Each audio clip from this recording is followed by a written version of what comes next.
Félicitations, quel plaisir de vous distraire. Vous avez longtemps réclamé un média stylé qui vous propose de la qualité. Écoutez-moi. Moi, c'est Nawak et aujourd'hui, je viens pour vous présenter une œuvre, mieux un de mes coups de cœur du moment. Je parle bien sûr de Has Been Hotel. Mais avant, je tiens à activer ma carte danger parce que je tiens à préciser que c'est une œuvre réservée aux adultes. Et c'est clairement pas pour eux. Vu que dans la série, on a des choses vraiment techniques comme des acteurs grosses, des proxénètes et j'en passe. Mais n'allons pas trop vite en besogne. Avant tout ça, passons au générique. Générique.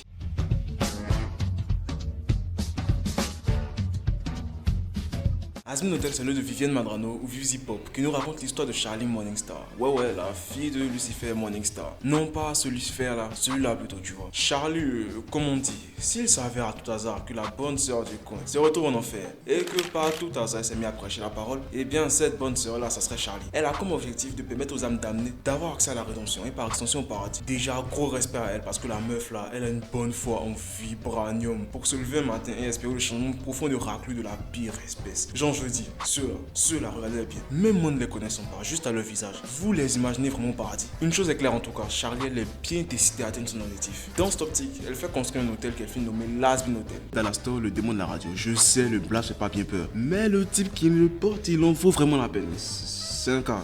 Souriant, très beau, très élégant, manipulateur, mais aussi cannibale sur les bords par moments. C'est vraiment un cas rare. Mais ne nous dispersons pas. Comme je le disais, elle fut nommée à l'aide à la store cet hôtel Has Been Hotel. Ensemble, ils vont donc collaborer pour permettre aux pécheurs d'atteindre la rédemption. Inch'Allah. Ça, c'est le discours de départ. Le tout de cette série se passe en enfer. Mais pas dans n'importe quel enfer. L'enfer de Vivi Pop, c'est-à-dire coloré, déjanté, totalement à l'opposé de l'enfer conventionnel auquel on a l'habitude d'être confronté dans les œuvres actuelles. Pour autant, on peut y trouver des inspirations assez évidentes, comme par exemple l'enfer de Dante de la Divine Comédie, avec l'enfer divisé en différents cercles comme l'avarice, la colère, l'orgueil, la luxure, la paresse, l'envie, la gourmandise, vous l'aurez compris. Mais bon, ça pourrait être le sujet de notre vidéo, donc je vais soigneusement garder cela dans ma corbeille pour une autre vidéo en bon escroc que je suis. Ce qui est drôle cette série, c'est comme elle arrive à transformer des personnages bibliques pour nous les faire les détester ou encore les embellir. Prenons un cas les plus marquants, Lucifer et Adam. Dans la Bible, Lucifer c'est Satan, ou encore le diable, ou encore je ne sais pas quoi. Il est décrit comme étant un ange rebelle qui se opposait à Dieu en apportant le péché dans le monde par l'action de faire goûter aux fruits défendus à l'homme. Je ne vous apprends rien, c'est quelque chose de connu depuis bien longtemps déjà, dans l'un des best-sellers les plus connus du monde, c'est-à-dire la bonne vieille Sainte Bible du Père Curé. En gros, Lucifer, c'est quelqu'un de très peu recommandable, et c'est pas pour rien. Et bien dans la série, c'est tout pareil. Qu'est-ce que vous voulez que je dise? On ne change pas une équipe qui gagne. Enfin, tout pareil à quelques exceptions près. Ici, eh bien, c'est toujours un ange déchu, qui a donné du fruit défendu à l'homme. Mais c'était dans le but de leur offrir le libre arbitre, et donc par extension, le contrôle de leur propre destin. Mais l'homme étant ce qu'il est, eh bah, il abusa de ça. Et pour indiquer cela, les anges furent dans l'obligation de créer l'enfer, pour y envoyer les âmes damnées.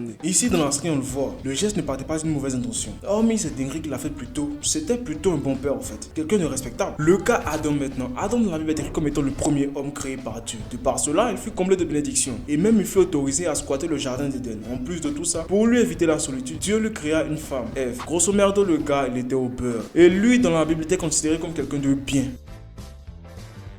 Totalement égocentrique. En gros, le gars tient plus de l'archétype du démon, aussi bien mentalement qu'esthétiquement. Vous savez quoi, faisons un jeu. Imaginons que vous ne connaissiez aucun des deux personnages. Peut-être que c'est le cas si je vous les mets les deux comme ça, côte à côte. Franchement, de vous à moi, selon vous, qui est le vrai démon? On est bien d'accord que c'est lui là, n'est-ce pas? Eh bien, tout ça est nécessaire dans la série pour nous faire compatir au destin des âmes damnées. Pour nous montrer que l'enfer est certes comblé de connards, mais que le paradis n'est pas pour autant mieux. Attention toutefois, l'enfer reste l'enfer. Bien que l'on veuille nous faire comprendre que l'enfer n'est pas si pourri que ça, eh ben, ça reste un lieu avec son lot de trous du cul. Et de danger en tout genre. Genre, je veux dire, déjà, on a le boss de l'industrie du cross dans la série, Valentino. Le gars, il voit une meuf, la première chose qu'il lui demande c'est, j'ouvre les guillemets, t'es sublime.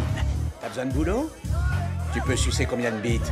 Je vous jure, la première fois que j'ai entendu ça, j'étais en mode, wesh. Chaud, hein? Le bourg, il promet la gloire et le succès aux gens. Il leur fait signer des packs vraiment techniques pour prendre possession de leurs armes et les faire tourner dans des films cross. Angel Dust n'a fait particulièrement les frais. Il a totalement été traumatisé par son boss, à un tel point que pour pouvoir l'oublier, il finit par se noyer dans les drogues et les plaisirs charnels. En gros, tout ce qui est ça, ça et ça, tu vois. Il lui fallut l'aide de Husker, le bon vieux barman du coin, pour le sortir un peu de cela. Et Husker lui-même n'est pas mieux vu qu'il est sous la coupe d'Alastor, le démon de la radio qu'on a vu tout à l'heure. En gros, dans Has Been Hotel, quoi qu'il arrive, si tu te retrouves en enfer, ne vends jamais ton âme. On ne sait jamais entre les mains de quel taré ça peut arriver. Vu que Alastor, bien qu'il aide Charlie, il n'est pas pour autant un enfant de cœur. Lui, la rédemption, le paradis et toutes ces conneries, il n'en a rien à battre. Il est comme Adam, il ne se soucie que de sa gueule. Bien qu'il passe pour quelqu'un de souriant, charmant en apparence, Mimsy le dit.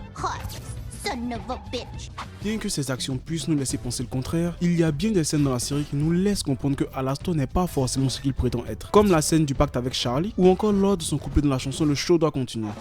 Lorsque j'aurai trouvé comment me libérer, devinez un peu qui va régner.